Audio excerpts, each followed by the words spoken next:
Hello students, मैं Rajesh sir. मैं अपने चैनल पर आपकी स्वागत करता हूँ। आज हम पढ़ेंगे क्लास 10th का first chapter chemical reaction and equation. इसमें देखिए क्या होता है। फर्स्ट हमारा आता है केमिकल रिएक्शन की बात करते हैं। तो जो केमिकल रिएक्शन होता है, इसमें दो तरह की चीज़ होती है। एक होता है हमारा रिएक्टेंट, दूसरा होता है प्रोडक्ट। जब हम कोई भी रिएक्शन कराते हैं तो रिएक्शन कंप्लीट होने से पहले जो सब्सटेंस हम मिलाते हैं एक दूसरे में, उसको बोलते हैं रिएक्टेंट। यानी जो हमारा लेफ्ट साइड वाला पार्ट होता है वो रिएक्टेंट होता है, और राइट साइड जो हमारा रिजल्टेंट जो मिलता है उसको प्रोडक्ट कहा जाता है। सिंपल से एग्जांपल हम लेते हैं। देखिए, मैग्नीशियम प्लस ऑक्सीजन दोनों आपस में मिलकर क्या बनाता है? मैग्नीशियम ऑक्साइड बनाता है। तो जो मैग्नीशियम ऑक्साइड होगा हमारा प्रोडक्ट हो जाएगा। अब मैग्नीशियम और प्लस ऑक्सीजन ये दोनों हमारे क्या होते हैं? रिएक्टेंट का काम करते हैं। अब इसे हम बात करते हैं एग्जाम्पल में। कुछ भी ले लो आप, कोई भी चीज़ बर्न करते हैं। जो भी चीज़ हमारी बर्न होती है किस में? एयर के प्रेजेंस में होता है, हमेशा ऑक्सीजन की उपस्थिति में ही होती है। अब मान लो कि हम यहाँ पर एग्जांपल लेते हैं कि जो हमारे केमिकल रिएक्शन है ऐसा जो हमारे क्या हो डेली लाइफ में इस्तेमाल होता है। जैसे वो क्या होगा? बर्निंग ऑफ मिल्क है ना, formation of curd from milk, ये सभी क्या होते हैं? केमिकल रिएक्शन होते हैं। एक चीज़ और ध्यान देना कि जो केमिकल रिएक्शन होता है इसमें एक बार नया सब्सटेंस यानी एक बार प्रोडक्ट बन जाने के बाद दोबारा उसको हम रिवर्स नहीं कर सकते हैं। ये दोबारा हम चाहे कि हम रिएक्टेंट बना दें तो नहीं बनेगा वापस। एक बार ट्रांसफॉर्म हो जाने के बाद, दूसरे स्टेट में बदल जाने के बाद दोबारा वापस नहीं आता उस स्टेट में। ठीक है, तो इसलिए हमारे ये केमिकल रिएक्शन में ये चीज़ मेन होती है। जैसे फॉर्मेशन ऑफ ग्रेप्स हो गया, फर्मेंटेशन ऑफ ग्रेप्स, जो हमारे शराब बनते हैं फर्मेंटेशन की प्रोसेस से ईस्ट की उपस्थिति में। प्रोसेस ऑफ रेस्पायरेशन, ये भी हमारा क्या होता है? केमिकल रिएक्शन होता है। ये देखो एग्जाम्पल जो होता है कभी हमारे पेपर में पूछ दिए जाते हैं इसलिए। अब देख लो करेक्टरिस्टिक ऑफ केमिकल रिएक्शन क्या होता है। करेक्टरिस्टिक पहला होता है evolution of gas, second formation of precipitate, change in colour, change in temperature और चेंज इन स्टेट। यानी 5 तरह के केमिकल रिएक्शन हमारा क्या होता है? बदलाव आता है। फर्स्ट आते हैं इवोल्यूशन ऑफ गैस में। कुछ ऐसे केमिकल रिएक्शन होते हैं जो क्या करते हैं? गैस का इवोल्यूशन करते हैं। यानी उनको क्या करने पर, रिएक्शन करने के बाद वो जो प्रोडक्ट होता है उसमें से कुछ ना कुछ गैस बाहर निकलती है, जिसको इवोल्यूशन ऑफ गैस कहा जाता है। ये सिंपल सी बात है। मान लो कि हमने क्या कर दिया, जिंक और H2SO4 का रिएक्शन कराया है ना। जिंक का और H2SO4 का रिएक्शन कराएंगे सल्फ्यूरिक एसिड का। अब हमारा क्या हो जाएगा? जिंक सल्फेट बनता है ZnSO4, और प्लस क्या बन जाएगा? हाइड्रोजन गैस बाहर निकल जाती है। तो इसको बोलते हैं इवोल्यूशन। इवोल्यूशन मतलब निकलना बाहर। रिएक्शन करने के बाद प्रोडक्ट जब बनता है उस टाइम में कुछ जो गैस बाहर निकलती है उसको इवोल्यूशन ऑफ गैस कहा जाता है। प्रिसिपेट, प्रिसिपेट होता क्या चीज़ है? प्रिसिपेट एक तरह से हमारा प्रोडक्ट होता है ना, जिसको हम क्या करते हैं? सेपरेट आउट कर सकते हैं, यानी उसको बाहर निकाल सकते हैं सॉल्यूशन से। कब? केमिकल रिएक्शन के दौरान। इसी में ध्यान रखना प्रिसिपेट एक होता है कैटलिस्ट। कैटलिस्ट का काम ये होता है कि हम क्या करते हैं, कोई भी रिएक्शन करते हैं, रिएक्शन जब कंप्लीट नहीं होता है तो हम क्या करते हैं? कैटलिस्ट का इस्तेमाल किया जाता है। यानी बाहर से कोई क्या करते हैं? एलिमेंट या कोई मैटर डालते हैं, जिससे क्या हो? रेट ऑफ रिएक्शन, रिएक्शन की जो समय है रिएक्शन कंप्लीट होने का, वो या तो बढ़ जाएगा या तो कम हो जाएगा। और दूसरी कंडीशन एक और होती है कि वो क्या करता है? वो रिएक्शन को कंप्लीट होने में पार्टिसिपेट करता है, लेकिन रिएक्शन के प्रॉपर्टीज़ को नहीं चेंज करता है। ये ध्यान रखना होगा कि कैटलिस्ट कभी भी रिएक्शन के प्रॉपर्टीज़ को नहीं बदलेगा। मान लो कि हमने क्या किया, सिंपल सी बात ले लो कि जो हमारा हाइड्रोजन होता है ना, उसमें हम क्या करते हैं? घी घी जब बनाया जाता है ना, तो V2O5 वेनेडियम ऑक्साइड की उपस्थिति में जब बनाते हैं तो हमारा क्या बनता है? घी बनता है। किससे? ऑयल से, तेल से हम घी बना सकते हैं। तो ये हमारे क्या होता है? जो वेनेडियम ऑक्साइड है ये कैटलिस्ट के रूप में काम करता है। वैसे बाकी सब में रिएक्शन में आ जाते हैं। फॉर्मेशन ऑफ प्रिसिपेट, प्रिसिपेट बनता कैसे है? फॉर्मेशन कैसे होता है इसका? कुछ जो केमिकल रिएक्शन होते हैं करेक्टराइज होते हैं किस में? प्रिसिपेट के रूप में। ठीक है। अब जैसे सिंपल सी बात है, मान लो कि ये हो गया पोटेशियम और लेड है ना, लेड नाइट्रेट, पोटेशियम क्लोराइड और लेड नाइट्राइट। तो पोटेशियम और लेड नाइट्राइट आपस में मिल करके क्या बनाता है? एक बनाता है लेड बनता है, और एक दूसरा बनता है हमारा पोटेशियम नाइट्रेट बनता है। अब ये जो प्रिसिपेट क्या होता है, मतलब कि इनका कलर, यानी ये क्या करते हैं? ये येलो कलर प्रोड्यूस करते हैं है ना। यानी जो जैसे रिएक्शन होगा उनका जो रिएक्शन के बाद जो प्रोडक्ट बनता है वो कलर देता है हमें। तो वही कलर हमारा क्या होता है? प्रिसिपेट के रूप में मिलता है। ध्यान रखना दोनों में बहुत अंतर होता है। चेंज इन कलर में भी अंतर आता है। चेंज इन कलर और प्रिसिपेट बहुत अलग होता है, क्योंकि चेंज इन कलर में हमारा केवल कलर बदलता है ना, केमिकल रिएक्शन के बाद। ठीक, अब आते हैं इसमें हम चेंज इन टेम्परेचर। टेम्परेचर को चेंज होने के साथ साथ हमारा रिएक्शन भी क्या होता है, बदल जाता है। मान लो सिंपल सी बात करते हैं, कोई रिएक्शन करा रहे हैं, कम टेम्परेचर पर नहीं कंप्लीट हो रहा है, तो क्या करें, और टेम्परेचर बढ़ा देते हैं, तुरंत रिएक्शन क्या होता है, कंप्लीट होता है। सिंपल से उदाहरण ले लो, चीनी और पानी के घोल को जब हम मिलाते हैं, चीनी की मात्रा ज़्यादा हो जाती है ना, तो क्या करते हैं, उसको गर्म करते हैं, टेम्परेचर देते हैं ना हम। टेम्परेचर देने के बाद क्या होता है, ज़्यादा से ज़्यादा मात्रा में चीनी पानी के अंदर घुल जाता है, तो हमारा चेंज इन टेम्परेचर में आ जाता है। वैसे सेम इसमें एग्जाम्पल क्या दिया है, स्लैक लाइम का, है ना। स्लैक लाइम जैसे हो गया हमारा, स्लैक लाइम को देखा होगा ना आपने, कि जैसे मान लो कि स्लैक लाइम कैल्शियम हाइड्रोक्साइड को कहा जाता है, और क्विक लाइम कैल्शियम ऑक्साइड को। तो जैसे हमारे मान लो सिंपल सी बात है कि क्विक लाइम और वाटर दोनों को आपस में क्या करते हैं, मिलाते हैं, तो क्या होता है, कुछ एनर्जी बाहर निकलती है ना। यानी ये रिएक्शन क्या होता है, एक्सोथर्मिक रिएक्शन होता है। यहाँ पर दो कंडीशन आती है, एक एक्सोथर्मिक रिएक्शन होता है, एक इंडोथर्मिक। एक्सोथर्मिक वो होता है जब रिएक्शन कराने के बाद जो एनर्जी या जो हीटिंग बाहर निकलती है, उसको एक्सोथर्मिक कहा जाता है। और जब जब दो रिएक्शन कराते हैं और कराने के बाद उसमें क्या करते हैं, जब रिएक्शन कंप्लीट होता है, हम क्या करते हैं, एनर्जी देते हैं, जैसे गर्म करना, है ना, कुछ और मिलाना, तो जो एनर्जी देते हैं उसको इंडोथर्मिक रिएक्शन कहा जाता है। तो एक्सोथर्मिक में हीट प्रोड्यूस होता है, बाहर निकलता है, और इंडोथर्मिक में हीट एब्जॉर्ब होता है, यानी अंदर जाता है रिएक्शन के अंदर। चेंज इन स्टेट, आपने देखा होगा कि कोई भी चीज़ हमारा क्या होता है कि स्टेट बदल जाता है रिएक्शन में, है ना। देखो जैसे मान लो चीनी का था, चीनी सॉलिड है, वाटर क्या है, लिक्विड है, दोनों को मिला दिया, जो नम चीनी जो है सॉलिड, वो पानी में घुलने के बाद वो क्या होगा, शरबत बन गया, वो हमारा क्या काम कर रहा है, लिक्विड का बन गया। सॉलिड चेंज होकर क्या बन गया, लिक्विड बन गया, यानी क्या होगा, स्टेट में बदलाव आ गया ना। आपने पढ़ा होगा कि हमारी स्टेट ऑफ मैटर, है ना, तीन, वैसे नॉर्मली तो तीन देखा जाता है, वैसे पांच होते हैं ना, सॉलिड, लिक्विड और गैस होता है, और चौथा होता है प्लाज्मा, और पांचवा होता है बॉस्ट आइंस्टीन कंडेंसेशन। अब फिर इसी में आते हैं हम केमिकल इक्वेशन की बात करते हैं। तो केमिकल इक्वेशन मैंने शुरू में बता दिया था, केमिकल इक्वेशन में दो पार्ट होते हैं, एक रिएक्टेंट होता है, दूसरा प्रोडक्ट होता है ना। ठीक है, आपने यहाँ पर देखा होगा कि Zn H2SO4 है, Zn SO4 बन गया, H2 हो गया, Zn SO4 और H2 क्या होगा, प्रोडक्ट, और ये दोनों क्या होंगे, रिएक्टेंट हो जाएंगे। अब मान लो कि यहाँ पर एक दो कंडीशन आती है, अब बैलेंस करना है। बैलेंस का मतलब जानते हो क्या होता है, बैलेंस का मीनिंग ये होता है कि यानी जितना हमने जितना हमने रिएक्टेंट का इस्तेमाल किया, उतना प्रोडक्ट भी मिलना चाहिए हमें। तो यहाँ पर हमेशा मेन ध्यान रखी जाती है नंबर ऑफ मोल्स की, है ना। यानी जो एलिमेंट हम इस्तेमाल कर रहे हैं, उस एलिमेंट की मात्रा सेम होनी चाहिए, एक ही इतना होनी चाहिए दोनों तरफ, रिएक्टेंट में भी उतना ही होना चाहिए और प्रोडक्ट में भी उतना ही होनी चाहिए। तो इसी हमने क्या, उसको क्या बोलते हैं हम, बैलेंस ऑफ केमिकल रिएक्शन। जो हम केमिकल रिएक्शन कराते हैं शुरू में क्या होता है, बैलेंस नहीं रहता है ना, उसको हम बैलेंस करते हैं ताकि क्या हो, इक्विलिब्रियम कंडीशन में आ जाए। और देखो बैलेंस करने के दो तीन स्टेप है, एक तो डायरेक्ट काउंट कर लो, है ना, जैसे Zn हो गया, इसमें H2SO4 हो गया, Zn SO4 और H2। अब देखो यहाँ पर Zn की मात्रा क्या है, 1 है रिएक्टेंट की तरफ, और प्रोडक्ट में भी क्या है, 1 है।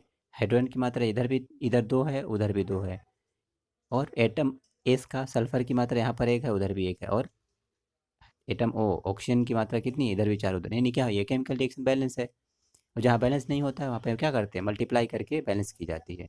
ठीक है, जैसे नीचे वाला इक्वेशन में देख लो, अनबैलेंस है, H2O2 को बनाने पर H2 बन रहा है, यानी हाइड्रोजन की मात्रा 2 है, रिएक्टेंट में 2 है, हमारा प्रोडक्ट की तरफ है। ऑक्सीजन की मात्रा रिएक्टेंट में 2 है, लेकिन प्रोडक्ट में 1 है। तो क्या करेंगे, उधर प्रोडक्ट की तरफ 2 गुना करेंगे।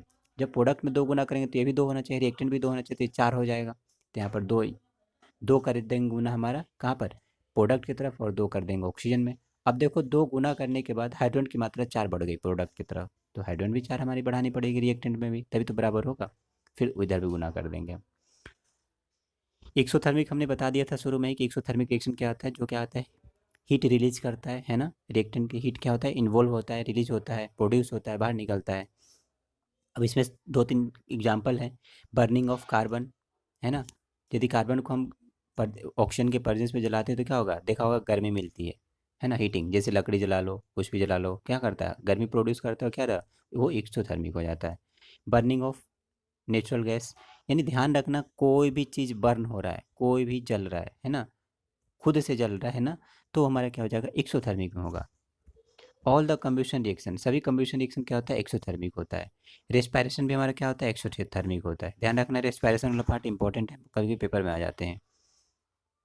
अब वही सेम चीज़ यहाँ पर दिया है, जैसे ग्लूकोज है ना, ग्लूकोज क्या होता है, कार्बन डाइ ऑक्सीजन की उपस्थिति में क्या होता है, आपस में रिएक्शन करता है तो हमारा क्या बनता है, यहाँ पर कार्बोनेट यहाँ पर बन जाता है और वाटर, ये हीट क्या होता है, रिलीज करता है।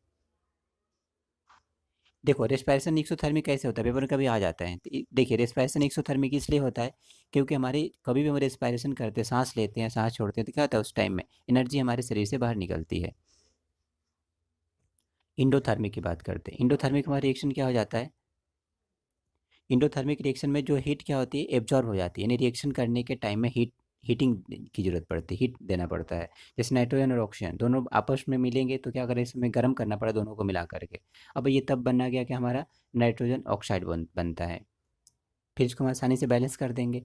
तो जितने भी डीकम्पोजिशन रिएक्शन होता है, ऑल डीकम्पोजिशन रिएक्शन इस क्या हो जाता है, एक्सोथर्मिक रिएक्शन।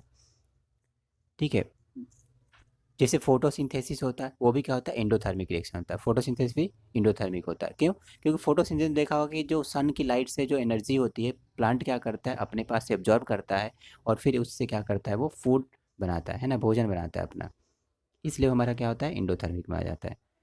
वैसे ही हमारा इलेक्ट्रोलाइसिस, जितने भी इलेक्ट्रोलाइसिस जानते हो क्या होता है, उसमें क्या होता है, हमारा एक दो इलेक्ट्रोड लेते हैं ना दोनों तरफ, जैसे बैटरी उठी है एक तरह से, बैटरी हमारा क्या होता है, इलेक्ट्रोलाइसिस पे काम करता है, उसमें केमिकल रिएक्शन का इस्तेमाल किया, दो इलेक्ट्रोड का यूज करते हैं, यानी केमिकल एनर्जी हीट एनर्जी में चेंज कर देता है, यानी केमिकल एनर्जी से हीट एनर्जी बदल जाता है, वो हमारा क्या होता है, इलेक्ट्रोलाइसिस में होता है।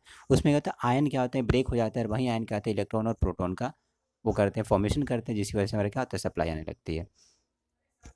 अब जैसे मेथनॉल हो गया, ठीक है, मेथनॉल हमारा क्या होता है, इसको हम बोलते हैं नेचुरल मिथाइल अल्कोहल, ऐसे इसको मेथनॉल को हम मिथाइल अल्कोहल भी कहा जाता है। जैसे हम इसको बनाते हैं उस टाइम में भी क्या होती है, हमें कुछ ना कुछ एनर्जी देनी पड़ती है, तब हमारा बनता है मेथनॉल। अब आते हैं balance chemical equation. Balance of chemical equation, देखो पहला हमने, देखो इसमें क्या है, स्टेप वाइज लिख दिया। पहला स्टेप में हम क्या करते हैं, पहले इक्वेशन को लिखी जाती है ना, फिर उसमें हम केमिकल इक्वेशन को देखेंगे रिएक्टेंट की तरफ और प्रोडक्ट की तरफ, दोनों तरफ, कि किधर कमी, कितनी की कमी है, किधर कितना अधिक है।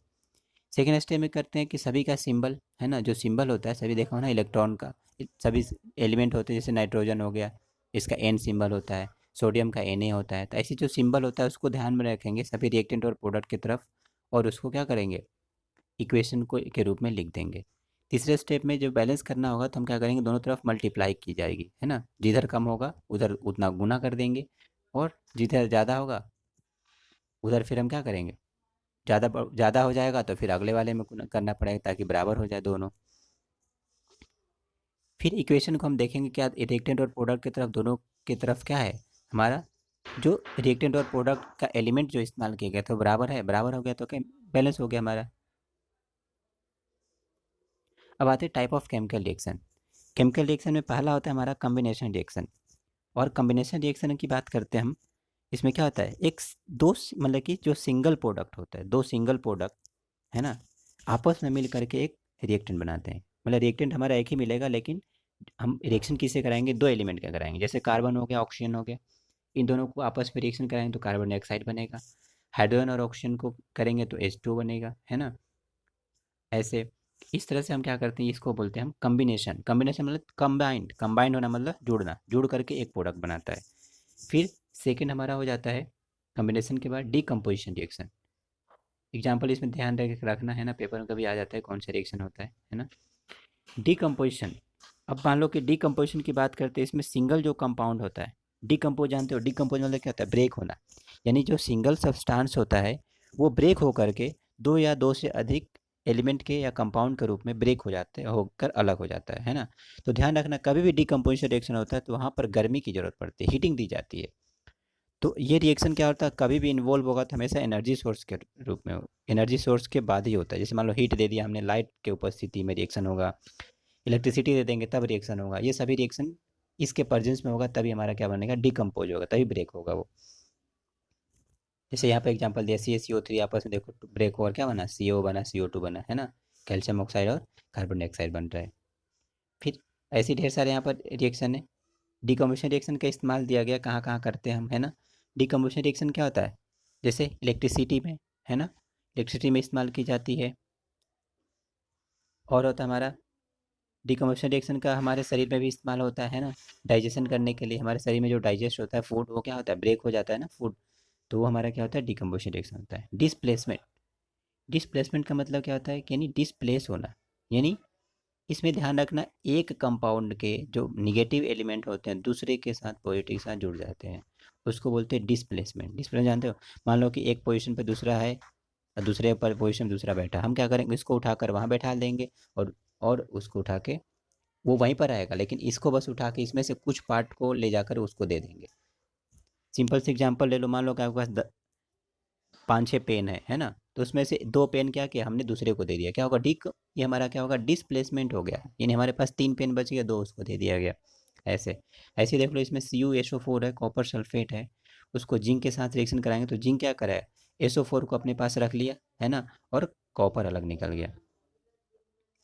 यहीं पर क्या होता है, हमारा रिएक्टेंट की सीरीज एक होती है ना, यहाँ पर ध्यान रखना है कि जैसे हम ऊपर से नीचे की तरफ आते हैं तो रिएक्टिविटी क्या होती है, कम होती है ना, रिएक्टिविटी कम हो गई, यानी सबसे कम रिएक्टिव एलिमेंट नीचे की तरफ आएंगे तो यहाँ पर आप ये देख सकते हो कि जो हमारा सबसे ज़्यादा रिएक्टिव एलिमेंट कौन सा होता है, पोटेशियम होता है। और डिस्प्लेसमेंट रिएक्शन में भी वही होता है कि जिसकी रिएक्टिविटी ज़्यादा होती है वही क्या करता है, आसानी से किसी एलिमेंट को अपने तरफ, निगेटिव एलिमेंट को क्या करता है, खींच लेता है और प्रोडक्ट बना लेता है। ठीक है, ऐसी बात करते हैं डबल डिस्प्लेसमेंट। वो तो था केवल डिस्प्लेसमेंट, डबल डिस्प्लेसमेंट माने दोनों के साथ, यानी एक का प्रोडक्ट दूसरे के पास और दूसरे का तीस अगले वाले के पास जुड़ जाता है। यानी क्या कह सकते हैं हम इसमें, हस्तांतर कह सकते हैं। मान लो कि आप 2 दोस्त हो है ना, एक के पास फिजिक्स की बुक है ना, दूसरे के पास मैथ की है, तो हमने क्या किया, अपनी मैथ वाली बुक अपने दूसरे दोस्त को दे दिया, दूसरा वाले का फिजिक्स का बुक अपने पास रख ले, ये हमारा सिंपल से क्या हो जाएगा, डबल डिस्प्लेसमेंट रिएक्शन होता है। यानी इसमें दोनों दोनों प्रोडक्ट आपस में एक दूसरे से क्या करते हैं, शेयरिंग करते हैं, है ना। एलिमेंट का क्या करते हैं, एलिमेंट और कंपाउंड की शेयरिंग करते हैं, शेयरिंग करके वो क्या करते हैं, हम स्टेबल हो जाते हैं, एक प्रोडक्ट का फॉर्मेशन करते हैं। देखो इसमें है BaCl2 है ना, बेरियम क्लोराइड और कॉपर सल्फेट दोनों आपस में रिएक्शन करके देखो, SO4 क्या हो गया, बेरियम के साथ जाकर बेरियम सल्फेट बना दिया, इसका क्लोरीन कॉपर के साथ जाकर कॉपर क्लोराइड बना दिया। जो भी रिएक्शन होता है हमारा है ना, जो सोलेबल सॉलिड होता है ना, जिसको प्रिसिपेट कहा जाता है, वो हमेशा क्या करता है, अलग हो जाता है, प्रिसिपेशन उसके, इसलिए उसको प्रिसिपेशन रिएक्शन कहते हैं। एक और आता है यहाँ पर टॉपिक, अगला टॉपिक आते हैं हम, ऑक्सीडेशन एंड रिडक्शन। सुना होगा कि ऑक्सीडेशन और रिडक्शन ये दोनों हमारे पास क्या आता है, ऑक्सीडेशन से क्या पता चल रहा है, एडिशन ऑफ ऑक्सीजन। एडिशन कहाँ होगा, प्रोडक्ट की तरफ। यहाँ पर भी हम किसका कंपेयर करेंगे, रिएक्टेंट और प्रोडक्ट का, यानी रिएक्टेंट की तरफ से कम है ऑक्सीजन और उधर क्या हो रहा है, ऑक्सीजन जुड़ रहा होगा प्रोडक्ट की तरफ, तो क्या होगा, ऑक्सीडेशन। दूसरी ऑक्सीडेशन की कंडीशन क्या होती है, यानी एडिशन ऑफ ऑक्सीजन या रिमूवल ऑफ हाइड्रोजन, या तो हाइड्रोजन हट रहा होगा या तो ऑक्सीजन जुड़ रहा होगा, उसको क्या बोलते हैं, ऑक्सीडेशन रिएक्शन बोलते हैं। रिडक्शन की बात करें तो रिडक्शन में जस्ट उल्टा हो जाता है ऑक्सीडेशन के, यानी ऑक्सीजन की कमी होगी और हाइड्रोजन की मात्रा बढ़ेगी प्रोडक्ट की तरफ। अब यहाँ पर एजेंट की बात करते हैं, ध्यान रखना कि जो ऑक्सीडाइजिंग एजेंट होता है, जो ऑक्सीजन को देता है ठीक है, ऑक्सीडेशन में जो ऑक्सीजन को देता है उसको ऑक्सीडाइजिंग एजेंट बोलते हैं, है ना। या जो हाइड्रोजन को रिमूव करता है ना, उसको बोलते हैं oxidising agent. Same reducing agent में जो ऑक्सीजन को हमारा क्या करेगा, जो हमारे ऑक्सीजन को कम करेगा यानी रिड्यूस करने का काम करता है उसको रिड्यूसिंग एजेंट, और जो हाइड्रोजन की मात्रा को क्या करेगा, बढ़ाने की कोशिश करता है, वो हमारा क्या होता है, रिड्यूसिंग एजेंट कहा जाता है। ये ध्यान रखना है कि जो ऑक्सीडेशन और रिडक्शन ये दोनों रिएक्शन आपस में मिल जाते हैं तो उसको बोलते हैं रेडॉक्स रिएक्शन। ठीक, इसी पे हमारे पास नीचे देखो एग्जांपल दिया, देखो Cu हो H2 हो, दोनों आपस में रिएक्शन किया, यहाँ पर देखो Cu हो गया और यहाँ पर H2 हो, देखो H2 पहले H2 था, अब क्या बन गया, ऑक्सीजन, यानी ऑक्सीजन इसके पास जुड़ गया प्रोडक्ट की तरफ से, क्या करेगा, ऑक्सीडेशन रिएक्शन कर रहा है। Cu में देखो, Cu में ऑक्सीजन था और ये प्रोडक्ट की तरफ जाने के बाद ऑक्सीजन यहाँ से क्या हो गया, हट गया, तो इसको बोलते हैं हमारा रिड्यूस रिडक्शन कहा जाता है ना, ये रिडक्शन हो गया। और फिर आते हैं मान लो कि इफेक्ट ऑफ रिएक्शन है ना, effect of oxidising reaction in our daily life, हमारे डेली लाइफ में ऑक्सीडेशन रिएक्शन का क्या असर पड़ता है। पहला होता है कोरोजन ऑफ मेटल, कोरोजन जानते हो, जंग लगना होता है, यानी कोई भी मेटल जो होता है, हवा नमी है ना, कि यदि हवा और नमी उसके सरफेस पर है ना, इसके प्रेजेंस में जो मेटल होता है धीरे धीरे क्या होता है, उसके पास एक लेयर बन जाती है जिसको कोरोजन कहा जाता है ना। जैसे रस्टिंग ऑफ आयरन है ना, जो रस्टिंग ऑफ आयरन हो गया वो हमारा क्या होता है, रेडॉक्स रिएक्शन होता है, यानी उससे ऑक्सीडेशन भी होता है, रिडक्शन भी होता है, नमी भी होती है और आयरन की मात्रा भी होती है। और कोरोजन हमारा क्या होता है, वीक, जो आयरन होता है उसको वीक कमज़ोर बना देता है। लेकिन एक बात और ध्यान रखना, कभी भी जंग लग जाएगा किसी भी लोहे में तो लोहे की भार क्या होती है, बढ़ जाती है, लेकिन उसकी जो क्षमता होती है ख़त्म हो जा कम हो जाती है, यानी मजबूती कम हो जाती है। ठीक है, जैसे इसी वजह से कोरोजन की वजह से देखा होगा रेल, कार, ब्रिज, है ना, शिप, ये सब क्या होते हैं, बहुत ज़्यादा नुकसान होता है गवर्नमेंट को, है ना, इसकी वजह से। अब आते हैं रेंसिडिटी। रेंसिडिटी का मतलब ये होता है कि जो हमारे पास क्या होते हैं, रेन, है ना, रेंसिडिटी में जो ऑयली फैट, जो फैट वाली, जो तेल वाली जो चीज़ें होती हैं वो क्या कर होता है, कुछ समय पर रखने के बाद वो क्या होता है, उसके अंदर स्मेल आ जाती है, स्पॉयल हो जाता है, ख़राब हो जाता है, उसको रेंसिडिटी कहा जाता है। ठीक है, रेंसिडिटी को हम बचाएंगे कैसे, रेंसिडिटी को हम बचाने के लिए हम क्या करेंगे, एंटीऑक्सीडेंट का इस्तेमाल करेंगे या टाइट कंटेनर का यूज करेंगे। ठीक, कुछ ऐसे एंटीऑक्सीडेंट होते हैं जैसे BHA हो गया, है ना, BST हो गया, ये सब हमारे क्या होते हैं, एंटीऑक्सीडेंट होते हैं। रेंसिडिटी से ही बचाने के लिए आपने देखा होगा कि जो हमारा चिप्स कुरकुरे ये सब होते हैं उसमें नाइट्रोजन गैस भर जाती है ताकि रेंसिडिटी ना हो, उसमें ख़राब ना हो। ठीक, फिर रेंसिडिटी को हम क्या कर सकते हैं, उसमें कुछ और चीज़ें हम एक्स्ट्रा अलग से मिला सकते हैं ना, एयर टाइट कंटेनर बंद कर दें, है ना, फूड को हम लाइट के प्रेजेंस में रखें, है ना, लाइट से दूर रखें इसको, जो भोजन वाला पार्ट है, ऑयली चीज़। ठीक, ये हमारा हो गया। और एक और चीज़ ध्यान रखना, ऑक्सीडेशन की बात करते हैं। ऑक्सीडेशन हमारा क्या होता है, ऑक्सीडेशन, सॉरी सॉरी, ऑक्सीडेशन नहीं, कोरोजन। कोरोजन को हम बचाने के लिए हम क्या कर सकते हैं, ग्रीज लगा दें, तेल लगा दें, है ना, पेंट उंट कर सकते हैं, है ना, उस सरफेस एरिया को, तो आसानी से क्या होगा, कोरोजन फ्री हो सकता है। ओके, यहीं तक लेक्चर था, थैंक यू।